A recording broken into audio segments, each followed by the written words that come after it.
It's the fucking intro music.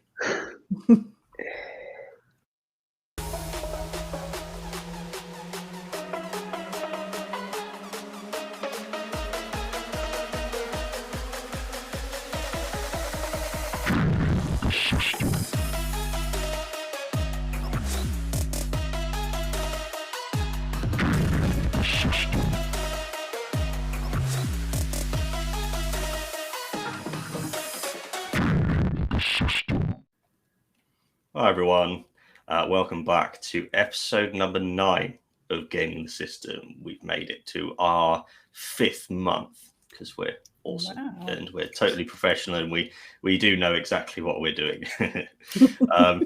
This episode is entitled Gender Tropes and Representation.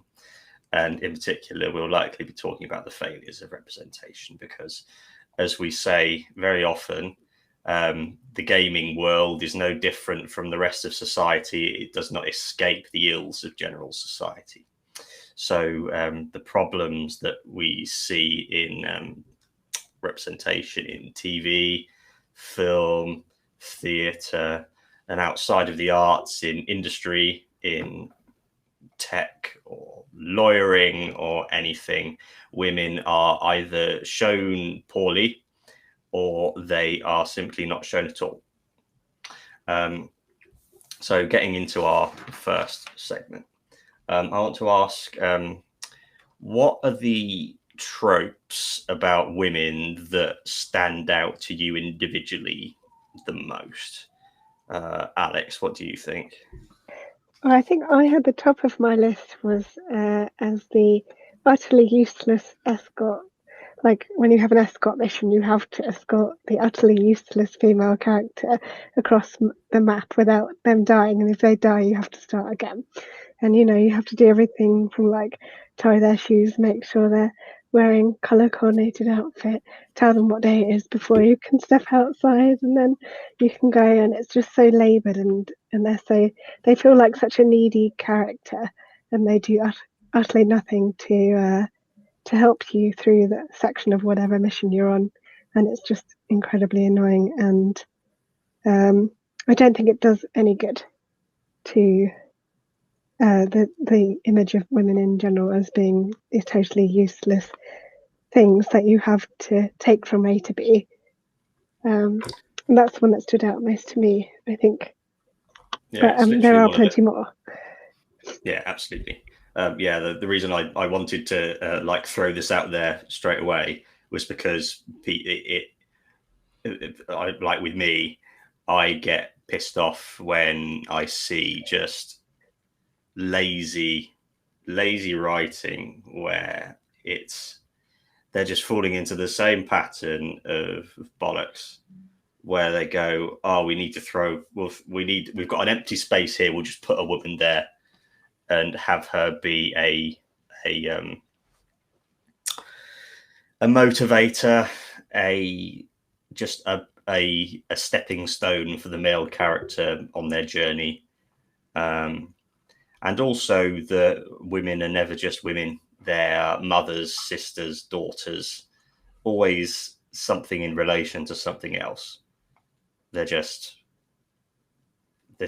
there in women's roles doing women's work. Jem, what do you think?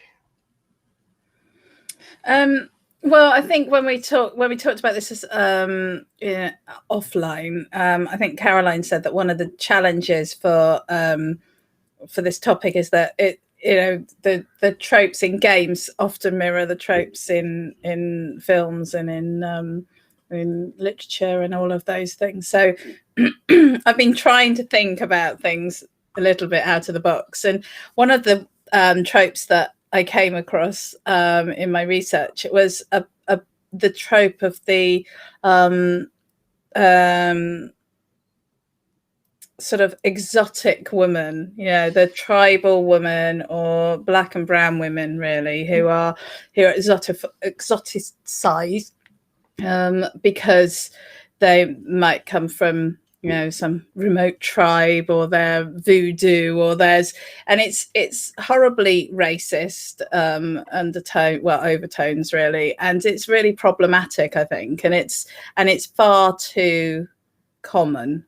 And I think it's something that we don't talk about a lot, because it's not white, not white women, it's Black and brown women, and it's not acceptable really, and it's a real shame, because there's a lot of culture to explore, and there's a lot of interesting sort of dynamics that could be explored, but instead it becomes a sort of fetishization of women who are different, and this hooks into all sorts of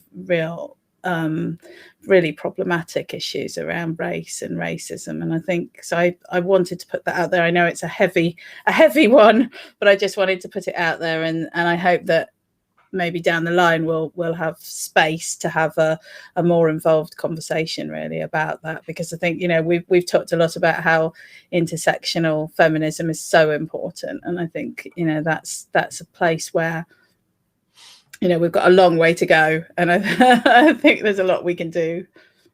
You make such a good point about the like, when people want to do lazy world building, they take like, they try to mirror in an extremely cheap way our own society. So in Greedfall, for example, you play an obviously extremely European white, like settler style, like person going to this new world. And then you've got the other, of course, white settlers fighting with the natives, and the natives are, of course, brown-skinned, tribal, with rituals. And stepping outside of games, the other thing that comes to mind is Avatar, because that's literally just blue Native Americans being attacked by space European settlers. Those are the mirrorings that we see, where it's just you don't bother to come up with the depth of the culture. You just take what exists and go, take a little bit from that. We're not actually going to do the work ourselves. Caroline, what do you think? What stands out to you the most? Well, I mean, like Jen was saying, there's so many of the tropes that we're dealing with are true of all media. Yeah, that's the plural, media. And so trying to think of something really exclusive to video games. So we often talk in literature and stuff about the Madonna whore complex and how women are either one or the other. And I think in video games, it quite often becomes the badass damsel complex. To be a woman, you are either so hardened and bitter and angry at the world, and you are a horrific badass who can go on and take on anything and has no emotions whatsoever and will kill every single person in your sight, or it's the screaming, crying damsel who can't cope with anything and is desperately trying to. And it does feel that, like, nearly all whatever version of the game you're playing, there is so many that women do tend to break down into one of those two categories.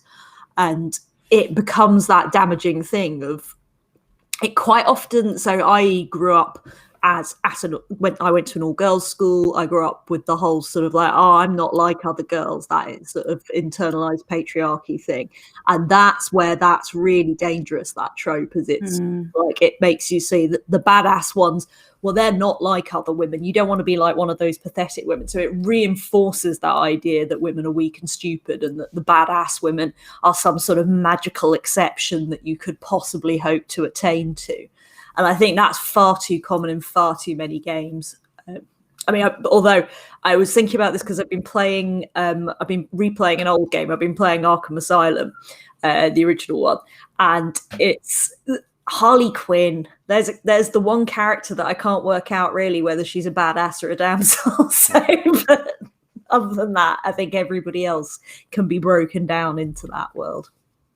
It feels a lot like it's that lazy writing that no one calls out, because normally all the people if it's a room full of men, all of them have built their careers writing that same way, and no one's ever called them out on it, so they think that they're doing awesome work. And yeah, I agree with that. Badass women go, yeah, girl power, woohoo! That is just going, oh, we'll make her like a man, and goes, oh yeah, she's one of the boys. That's why she's not like a woman. So that's the comment that I've heard in the past when people have compared. You say, oh, you're weak, or you're being girly. How I can't imagine how damaging that must feel actually as a woman, which leads on to my next topic, which is I'm putting my therapist hat on. I'm not a therapist. I'm saying from your qualifications. From what you've described, how does seeing these kinds of failures of representation make you feel?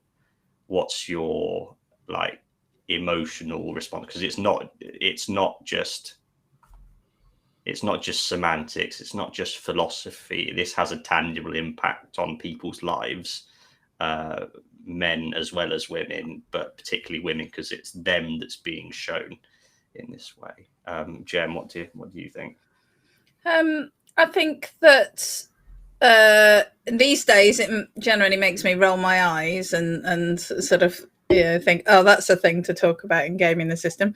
And I think the real problem comes from for people who are younger and who are not aware that these are tropes, that these are not sort of representations of how the real world is. And I think we talk about it a lot when we're looking at the impact of, say, things like Instagram and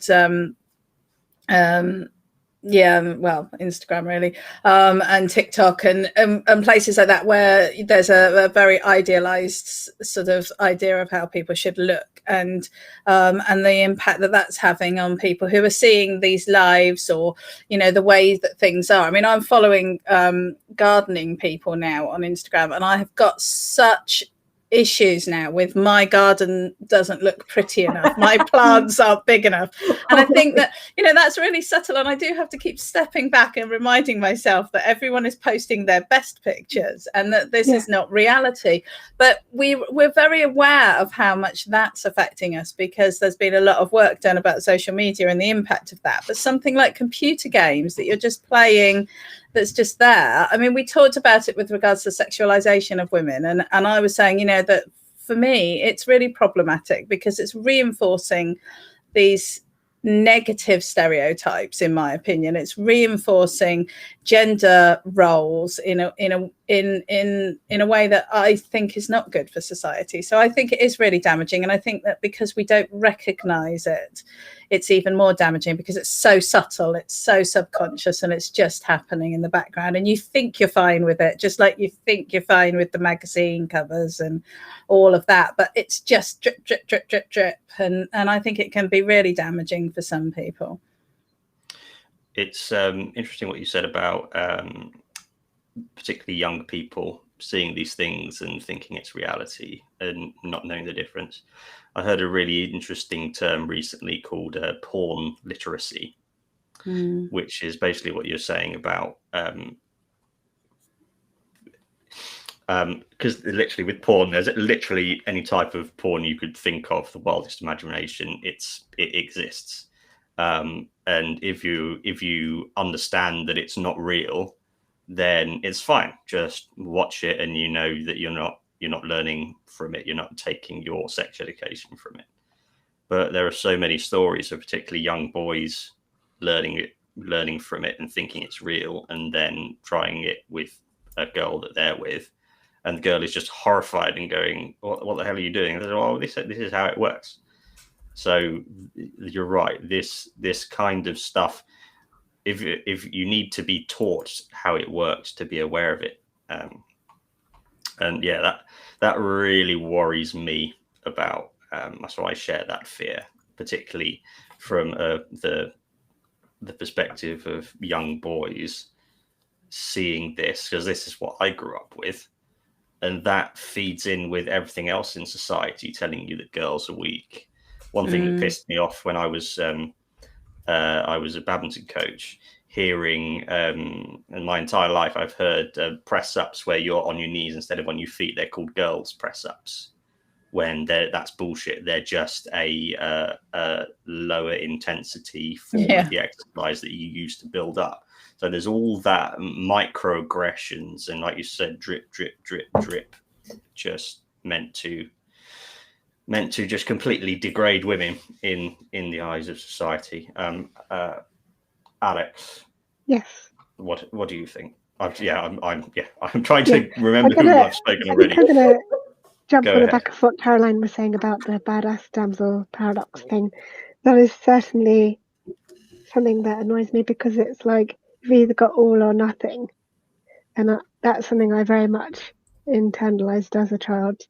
I can tell you now, just thinking about it in primary school, and whenever I used to get upset about things, I would think, no, I've got to be brave now, like Lara Croft, because of course Lara was one of my idols growing up.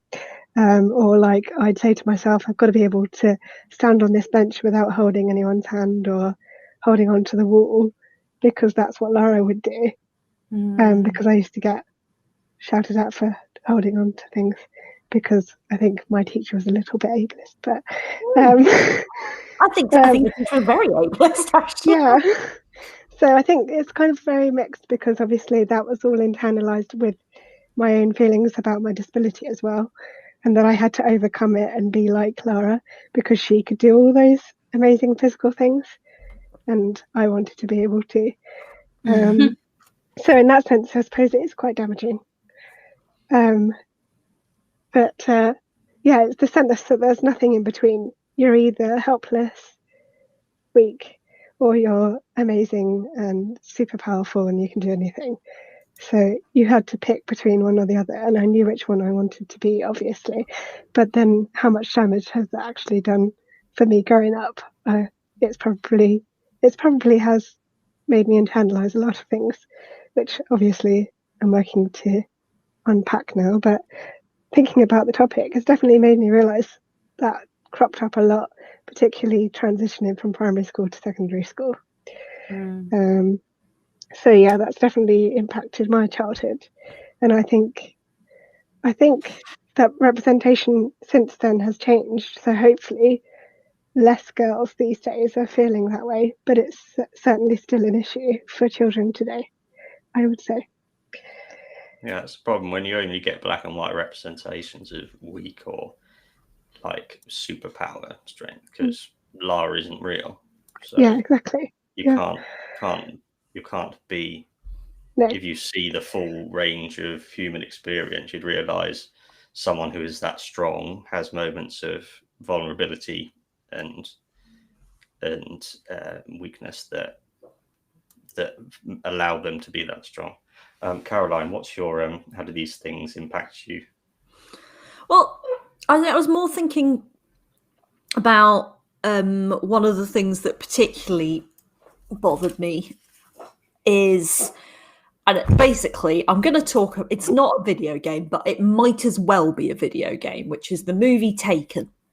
And I realise I'm basically coming to you from a decade ago this week. I'm talking Arkham Asylum and Taken, but I watched Taken the other day. I've never watched Taken before. I'm aware that Liam Neeson goes, "I will find you," was basically all I knew about the movie.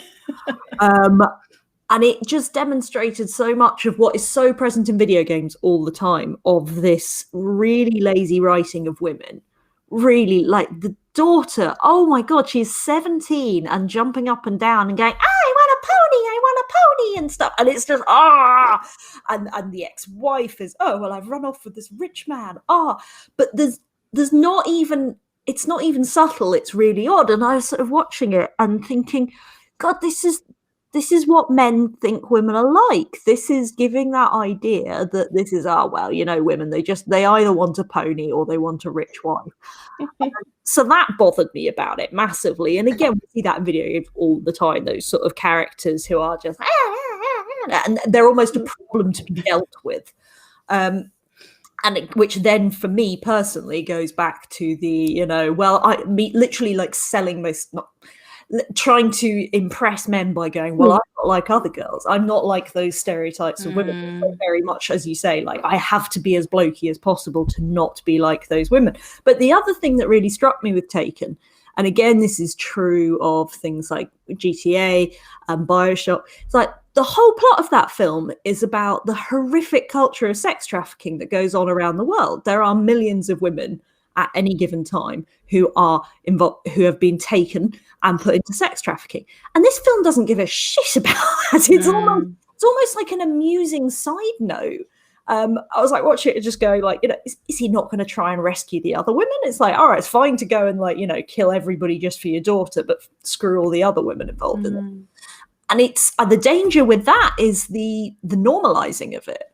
Like how anybody can watch a film about the horrific global sex trafficking issue that exists and see it as a funny, hey, it's a bit of a hostage, shoot 'em up, it's like, I mean, John Wick, at least it's all about his puppy, but this was just, I found it horrific, and I really did find it horrific watching Taken this week. And as I say, I only mention it because so many video games rely on that same thing of using something like rape or sex trafficking as a sort of like, oh, well, that's just a side plot we'll chuck in. And I feel only a male writer could go, oh, well, that's just something I'll throw in and not see it for the serious traumatic issue that it is. I think the word I used earlier was semantic. I think the more apt word is theoretical. Because if you've got a room full of men writing women, everything about the woman's experience is theoretical to them. So they have no concept of what sex trafficking could be like. Just in the same way, they have no idea what it feels like to be terrified walking home alone at night. So that's something that they can just throw in. Oh yeah, women, that happens to women. So we'll just throw that in.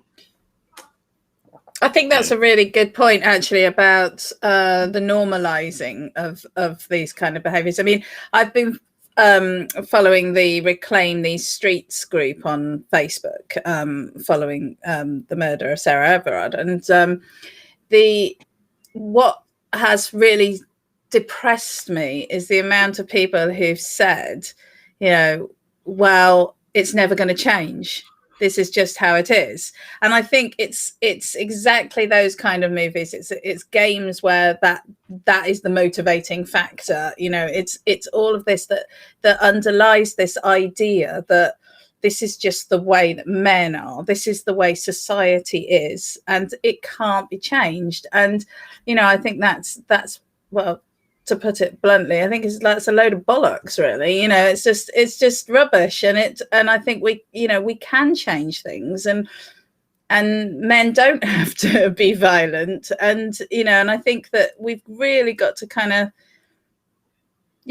demand more from the writing. I mean, as you say, it's just lazy writing, and it's lazy writing at best, having seriously life-damaging impacts at worst. And I think it feels like a light topic, this, but actually, I think it's quite a heavy one, really. Yeah. And just so I can have my little rant about Taken 2, the fact that the sex traffickers then think that they've somehow been wronged. Anyway, yes, I did go on and watch Taken 2 after having watched Taken and realising how shit it was. I had a weird week. Sorry, Matt. I was just going to say, moving on to carrying on the how male mediocrity and being in a male bubble. So if you have a writing team of 5 white guys and they go, oh yeah, we're all brilliant, we're all the best, everything we write is amazing, and they write a massive TV show like The Bodyguard, where the opening 20 minutes is about a poor scared Middle East woman going, oh, my husband made me put on this bomb vest, oh, I'm so weak, and you wonderful white man are going to talk me down from it because you're so amazing. That kind of profoundly damaging thing that the writer's room will think, oh, yes, we nailed it, just nailed it. How damaging that is. I was wondering what Alex talked about that in terms of disability. What tropes have you found that you've internalized over the years that you're aware of now and are having to work to get out of yourself? Caroline, what do you think? I think I've spoken a bit about this already. It's just the fact that sort of the I have to say I'm not like other women sort of thing. But I think also very much so the when I was younger, I just want to before everybody comments here. When I was younger, it was very much about you need to look sexy. Like you have to always be like, if you're not wearing a short skirt and knee-high boots and tights, then what are you even doing here? And I think that was very much a thing that, like, I mean, when you become an older woman, you do start looking back and going, oh, when I was young, and older women would be going like, going out in that skirt and that top, you'll catch your death. And I thought, oh God. And I do look back on it now and I'm like, oh my God, how on earth was I out in a park in a crop top and a short skirts and things at night? I'm frozen. Anyway, that's not the important thing. So, never mind. No slut shaming or anything here. I just worry about how cold I was. How did I manage that? But there was always like that, and you'd sort of dress it up as like, oh no, but I'm just, I'm looking cool, I'm looking whatever. But looks was hugely important to me when I was younger. In terms of makeup and in terms of clothes, and I don't know at what stage I managed to uninternalize that and become just comfortable and happy. I know this last year has been really good for me actually in terms of Zoom. I know a lot of people talk about how they don't like having to look at themselves on Zoom, but I've had to spend so much of my time on a camera this year. I can look at my face for hours and I don't care. And I don't mind that there's little grey tufts coming out and I don't judge. In fact, I quite like this weird grey tuft thing that I've got going on at the moment. And I know that video games, more so in fact, I think, than films and TV, probably had an impact on what I thought a woman should look like. And it's so unrealistic. I mean, we've talked a lot about how huge the boobs are and how disproportionate the bodies are and stuff when we looked at Lara Croft and stuff. And it's I mean, Instagram's one level of this is an unhealthy image, but by God, video games are possibly the most unhealthy image you can create of a woman, more so than men. I mean, the men are stylized. We've seen, Matt, you've shown us a lot of God of War. Obviously that's a slightly unrealistic ambition to want to look like what's his face, sort of stuff going on.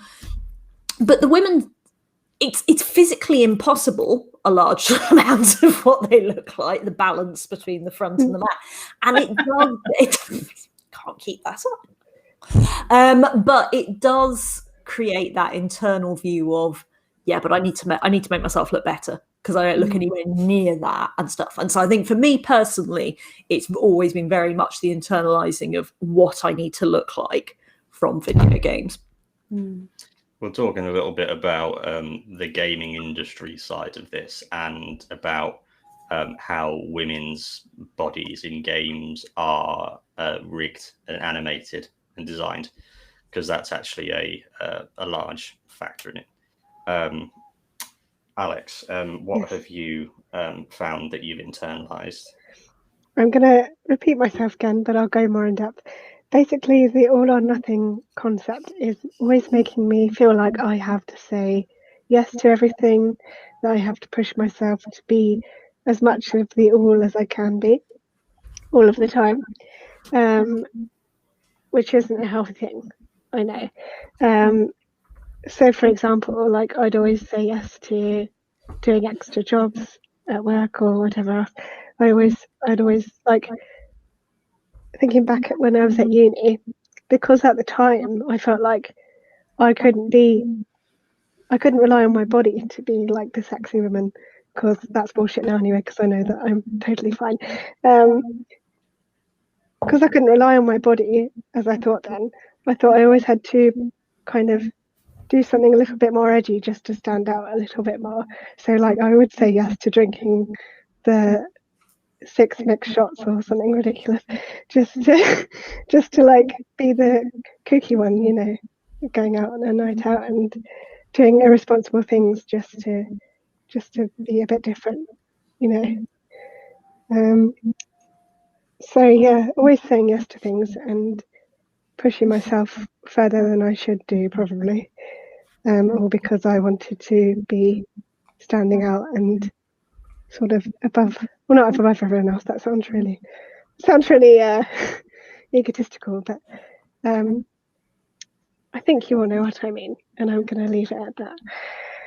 Yeah, it's like that superwoman complex, saying, well, you're either weak or you're impossibly strong. Yeah. And because the impossibly strong is perfect, you're always going to end up feeling inadequate because that's what you're taught. Jem, what have you found that you've internalized? All of that. All of everything. Your answers. I think I think it's impossible not to. I think it's impossible not to internalize the appearance aspects and the you know, how to be attractive. I think, you know, you're taught from such an early age that your main purpose on earth is to find a nice husband or a nice man, and you know, that's it. And then, you know, as I've got older, I think the thing is that if you're a woman with a stronger personality to fight against that, which is hard work, then you end up in a sort of conflict between those. And I think that's what Caroline's describing in this thing about, like, I'm not like other girls, and I definitely went through that phase. I'm not a girly girl. I'm not like a girl. I like to hang out with the boys, you know, and all of that. And I think, you know, it's all of those things are reinforced, but they're not just coming from games. That's coming from everything. It's coming from all of the angles, and I think that's the real issue. It is such a challenging thing. I think I had real trouble sort of walking a line between not being too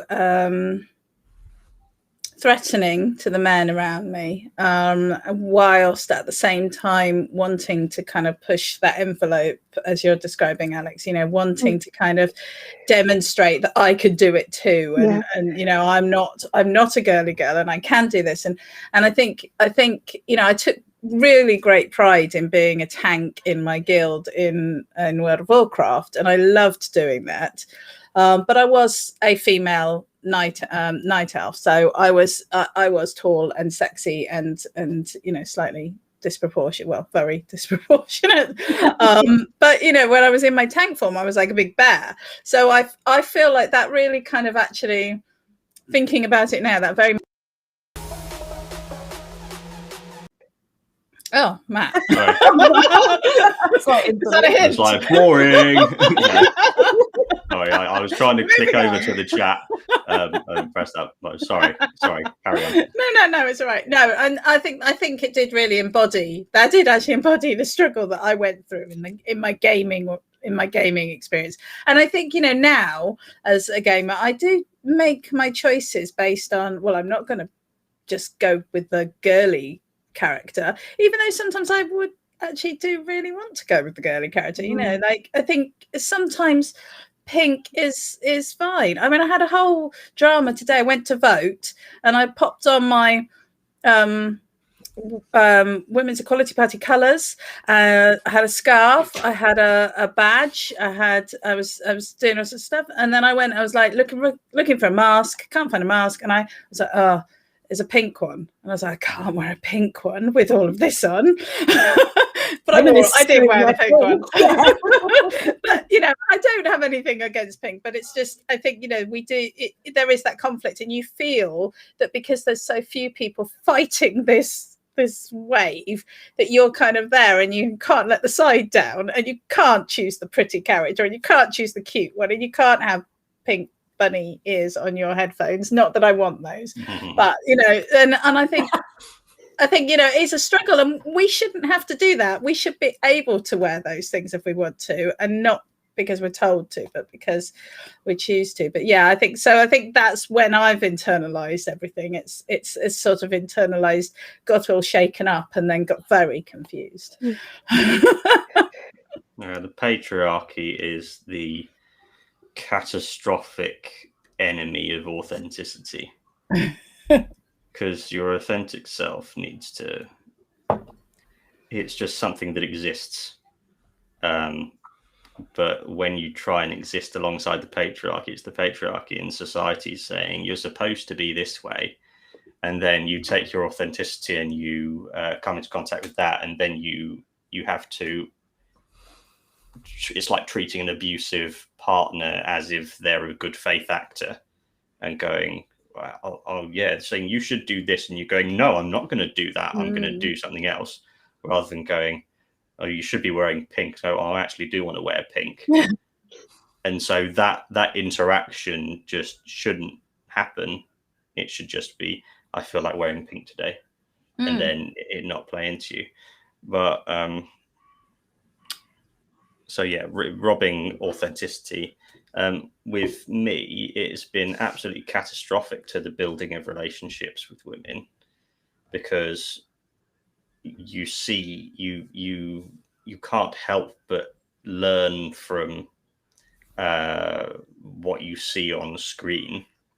And if all the women you see are these vapid, vacuous, beautiful, empty-headed, just there to you do a few quests and then you've got them, and they're not real people.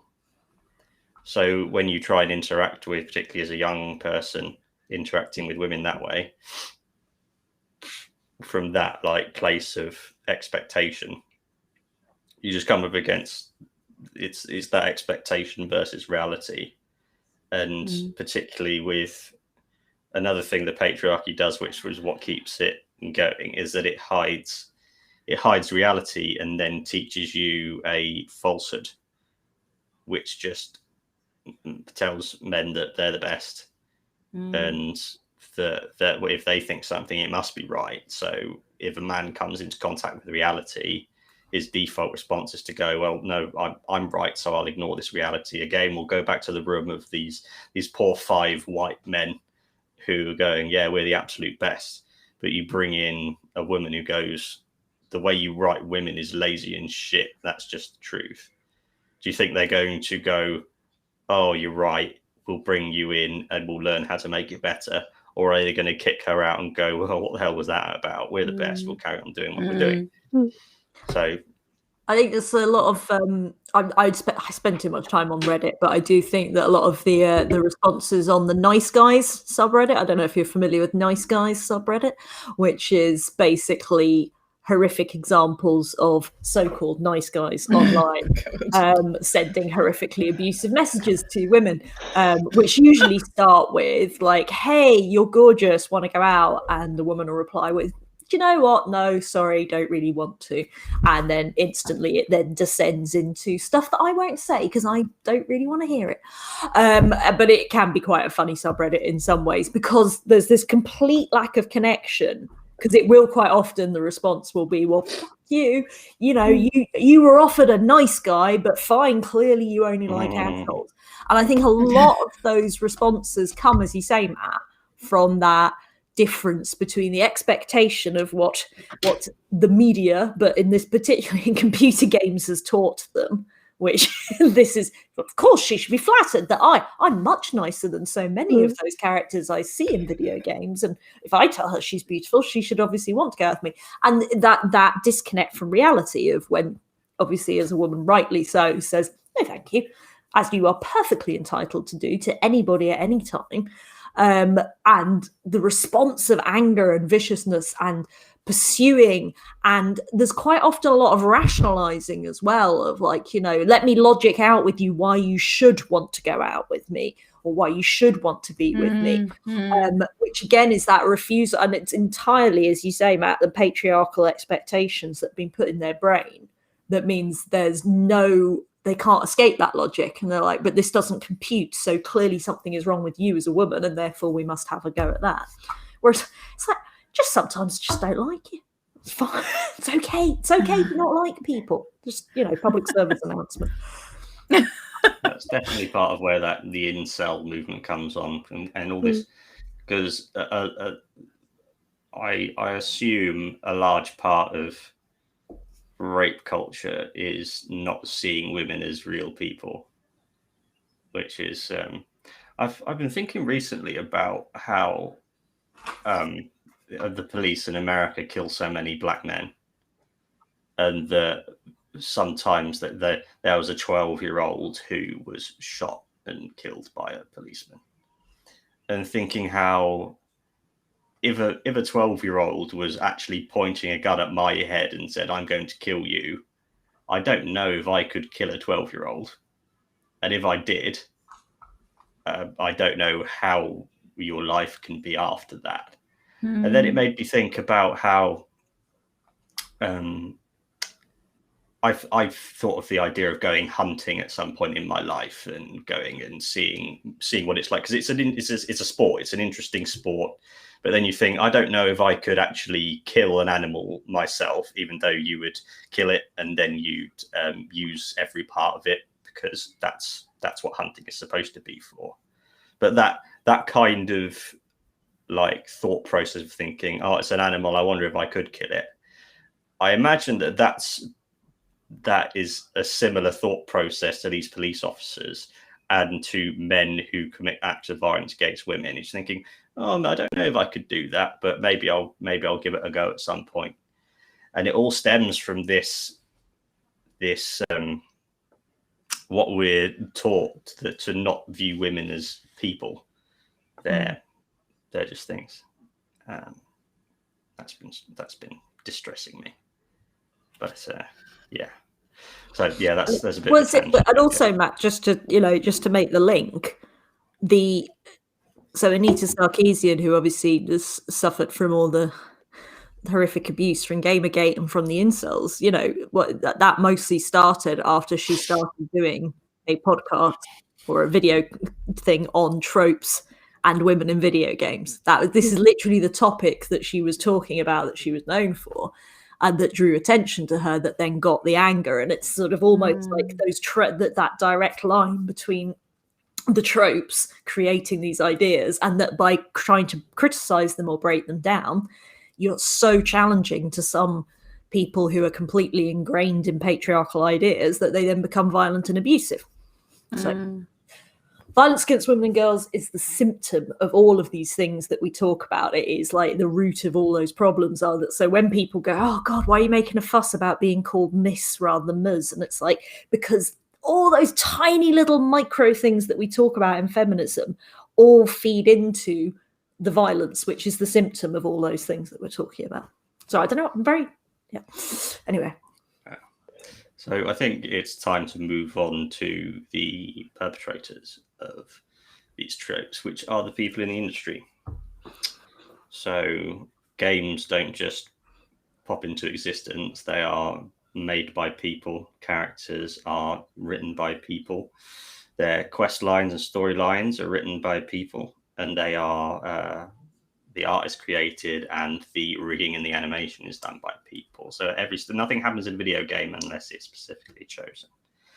And I'm finding that out with slow painfulness, trying to work out some game mechanics of my own. I'm making headway, but it's like pulling teeth. So I know I have the tiniest little fraction of an idea of what it's like to slog away actually making a game. So the first thing that came up to me is the biggest thing is thinking about the people who are at the top of the games. Take Ubisoft, for example. With the Assassin's Creed games, there have been multiple games where people have been saying, we want a female protagonist. We've written a really good female protagonist. I think we've got Assassin's Creed Unity, and then Assassin's Creed Origins, and then the latest and Odyssey as well. Going, we should have a female protagonist here. We've got a really great idea for them. But then people in management have gone, I don't know if we're ready for it. We'll have two. You can play as a man or as a woman. That'll be fine. We'll do the cop out. That pisses me off so much.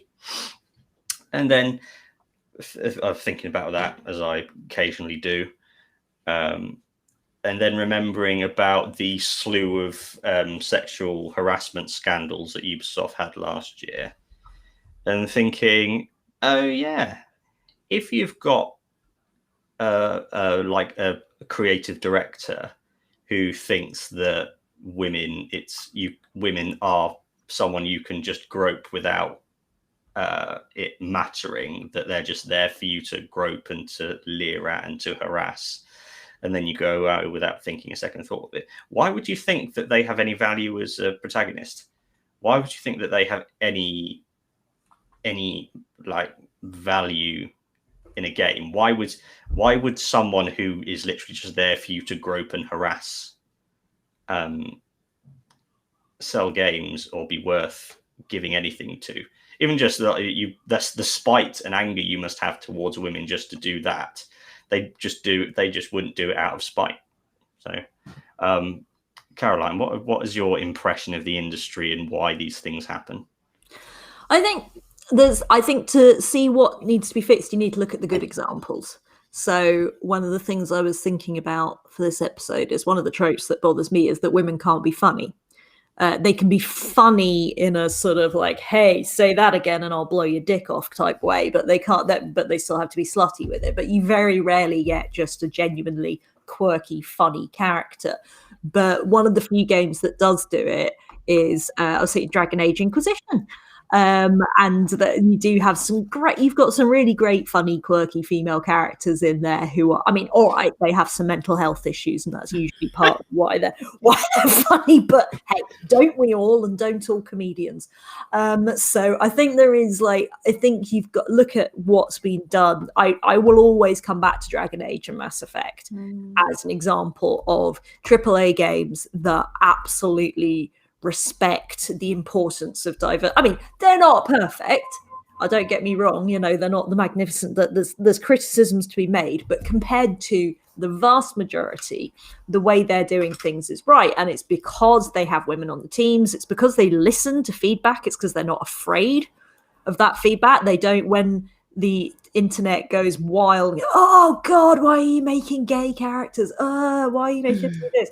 They don't back down from it. They don't go, right, well, we're going to rethink it, and they don't step away from it. And I think that BioWare deserve a huge amount of respect for being that pushy with these sort of things, because there are companies that do it in a tokenistic way, in a sort of oh, well, we've made a slight change to this. I think some of the Warner Brothers games over the years with the franchises are no, we've got strong female characters like Harley Quinn. I love Harley Quinn though. I'm so torn about Harley. Harley Quinn is my internalized issues 100 times over. But I think that big companies, because it's easy for a small company, an indie gamer, to say, oh, we're making it. It's not easy, but that's their niche, is to do something. But for big companies to really stand up for diversity and really stand up for change and really stand up against those tropes is so much hard. So it's so easy for them to tweak it in focus groups and have management say, yeah, but we'll just soften that and we'll just soften that. So I very much look forward to more games in the Dragon Age Mass Effect genre, and I'd like to see other games taking that sort of lead and saying people will still buy them. Your game will still be hugely successful. It's not going to break your company. I heard profoundly good news shortly after. I didn't realize that this was happening. Dragon Age 4, they were planning to do it as an Anthem style thing where it's all online. But because Anthem was such a profound catastrophic failure, they decided, no, actually, we'll go back to the model of Mass Effect and Dragon Age that is why people play the fucking games. And so if you're just thinking, imagine what it could have. It's just not worth thinking about. Jem, what's your impression of the industry and why this stuff happens? Well, I think it comes down to, if you don't have enough people from different backgrounds, then there's not going to be enough people in the boardrooms saying, or the the design meetings or whatever, saying, no, that's rubbish. We can't do that, or why don't we think about it like this? So I think the biggest problem is representation in the industries, and I do think that the games companies are getting better at understanding that there is a market out there for women, and that more and more people want strong female characters, like properly strong female rounded characters. And I mean rounded in all of the meanings of that term. I think we do need to move away from this, very, all the women look the same. All the tropes that we've talked about are really problematic. So I think we need more representation in the at the design level to come up with decent games, and I think we also need a recognition of the potential damage that this is doing, that it's not just about preference, it's not just about sales, or what the current fad happens to be, or like, oh, it's the Me Too era and all of that. It's not about that. It's about recognizing that actually, as you've described, Matt, and as we've described, it has damaging impacts for everyone, no matter what their gender. And so there is a duty of care, I think, that these groups need to be considering. And I think when I was running the Mud, one of the things, we had a nymph who was really beautiful, stunning, very attractive, and all of this, blah blah blah blah.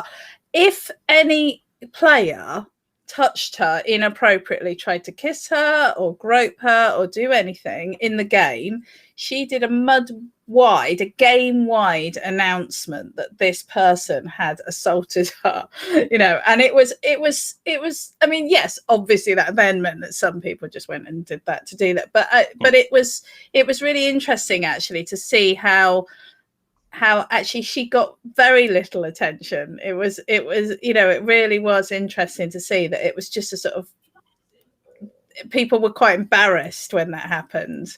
And I think, there are things that designers can do, that they can put in just to protect women in their games. And I think, we need to see more of that. So that would be what I think. Alex, what do you think about the industry? I'm going to pretty much agree with what everyone said so far, and just hopefully build on it a little bit by saying that if you have something that's created by a narrow group of people, or a narrow-minded group of people, you're just going to get a narrow game world. And the benefits from seeing characters that you can identify with in some way, rather than having to choose to identify with characters that you have to then fit into a mold of, if that makes sense. So they're not realistic representations of people, but you feel like you need to fit into that mold to resonate with them, which is damaging in itself. If you had a wider pool of people represented in games, you wouldn't have to try and fit into those molds as much, because you see yourself there more easily, if that makes sense. So yeah, diversity is king, or queen, essentially. It's probably the better phrase. So yeah, I'll just leave it at that. I think I can't say any more than that. Cool. Right. Before we go to the wild card, is there any other business? Anything that hasn't been said? No, I've hit all my notes. I'm really pleased. Cool. I think I would echo what Caroline said about feminist frequency. I think that if you are interested in tropes, then head over to their YouTube channel and just watch. They've got 2 series of it, and it just covers all of this stuff, and it's really good.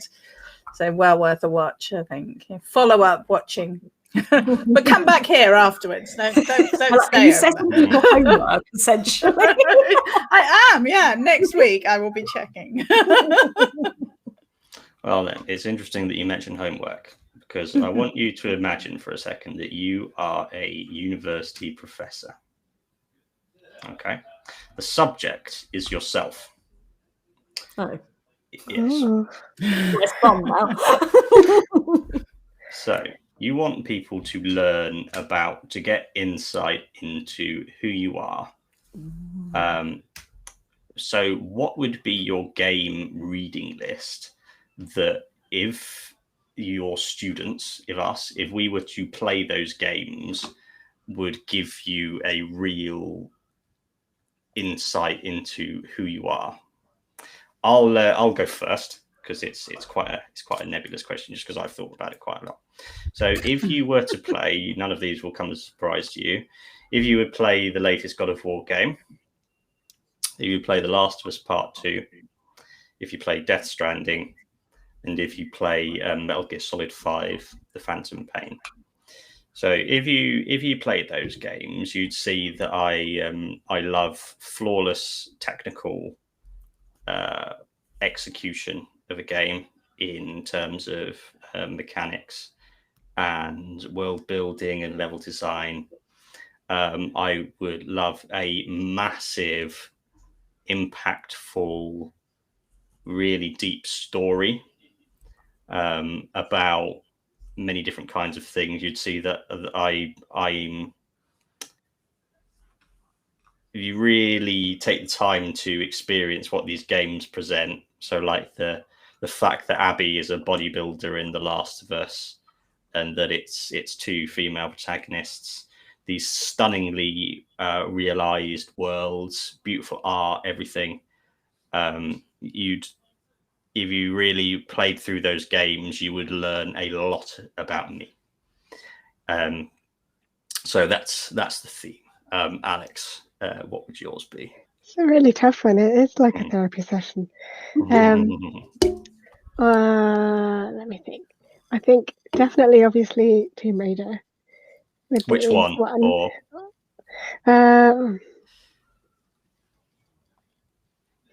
number 2, probably, because that was my first one.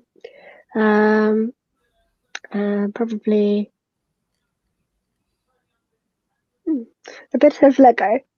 So from any of the popular ones like Star Wars or Indiana Jones, because it's the stuff I grew up on, but in game form, but in a really fun game. And you can also play with friends. So in that way, it's like the sociable side of me, and the stuff that I'm into is really nerdy. So that's like sociable nerd. What else? Anything really Assassin's Creedy, perhaps? Good. Well, obviously, yes. See, now you know me better than myself. But yes, Assassin's Creed Origins is a definite for the stuff that I studied as a part of my further education, because I'm super into Egyptology, as you can tell from the war, the many months you have seen. Yeah, so that's the sort of academic side of me, I guess. But yeah, there's probably a lot more that I could say, but I'll have to think on it. It's worth thinking about. Yeah, I'd be really interested to hear your if you come up with something later, do pop it on the WhatsApp, because I'm really interested in that. Caroline, what would yours be? I've written so many down already, but I was thinking But I was thinking I'd go back a bit, give you, as you know, I like to teach you a bit of history. I was thinking, and the obvious thing to say would be Ocarina of Time on the N64. But to be honest, I never actually had my own N64. I had boyfriends with N64s, and I would play on theirs, and that's a whole other episode about the patriarchal issues around that. But what I had was a GameCube, and playing Zelda Wind Waker on GameCube. I loved Wind Waker. Is just possibly all Zelda games are amazing, but Wind Waker's my game that I absolutely love, because of the fact that you just spent so much time just sailing the seas and having that freedom. And I think that's, for me, is like, games for me is about where I have the freedom to just go and do stuff and explore and take my time. And I absolutely hate games that you can't pause or that you can't just let tick along. I play a lot of them because, there's not that many of them, but for me, a game is something to be enjoyed on my terms, not on the game's terms. And I think Wind Waker was the first game that really made me see that freedom. I chucked in Sonic Adventures on the Dreamcast there as well, because again, like for a Sonic game, there's so much freedom in Sonic Adventures. You could walk around these worlds and look at things, and then you get to do the proper levels. But again, there was this. I love freedom in a game. I need to have freedom in a game, which is why now things like Stardew Valley and RimWorld are like the absolute epitome of what I love. RimWorld particularly, just because of you can do literally anything with it, and it's just, I love it. I love it for that reason. But if you wanted just one little other side of my personality that you don't see that often, is the Cook Serve Delicious world, which is my desperate need to do things as well as possible and get as many achievements as I can by frantically typing on a keyboard, which I will, and get patted on the hat for it and get a head for it and get told, yes, well done, here's a gold star. And that's where Cook Serve Delicious comes into my life. Awesome. So last one, Jem, what would yours be? Okay, first I'd get you all to go and play a mud or a text adventure, because you've got to learn how to use your imagination, because I love the whole reading thing. I love imagining the world and creating it in my head, and that's the benefit of a text-based game. And it was my first real foray into proper gaming, and it was really fascinating how I remember that world, that text world, and because it was an online game, I met some awesome people who were so influential in my life. And then I would send you off to play something like Sims 4, because I am really interested in people and what makes people tick, and society and everything like that. And I love that. And I also like the tedium, the monotony of it all. I hate to say that because I don't want to be that person, but I am that person. And so for me, that would be something that I think would help you get an insight into who I am. I like to just, like you were saying, Caroline, I like to kind of let things potter along and just watch things unfold, and I enjoy that. So, and then I would want you to go and play Baldur's Gate or Dragon Age or something like that, depending on whether you want top down or you want first person, because I love magic and I want to be an elf living in a fantasy land and making magical spells and all of that. So, but I don't. I live in the real world, and I'm a mum, and I spend most of my life working for a political party. So, that is the opposite of my real world. But that's what I really. And I went to the US many years ago, and I went to Hollywood, and I went to a shop there, and I bought a sticker which said "Magic is everywhere," and it's a bumper sticker. We didn't do bumper stickers in this country then, and it was very exciting. And I brought it home, and I never stuck it anywhere because I didn't know where to stick it. so I just kept it, and it's gone. It's disappeared. But it's in my head. That sticker is stuck inside my head, and so yes, those are the three games that I would get you to play. And we just appreciate the irony of you having a magic is everywhere thing and not knowing where to put it. Well, there you go. See, it was everywhere. It couldn't be anywhere specific. God is everywhere. You don't know where to stick God.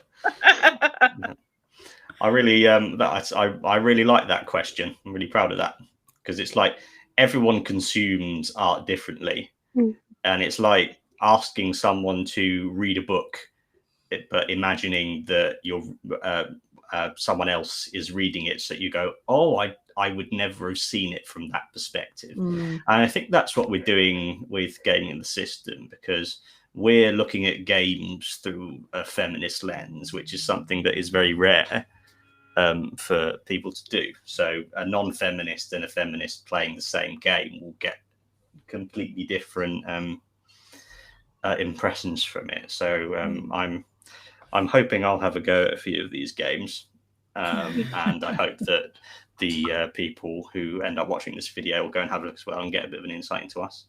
That's the end of our hour. We made it, even though we're all completely fried and exhausted for one reason or another.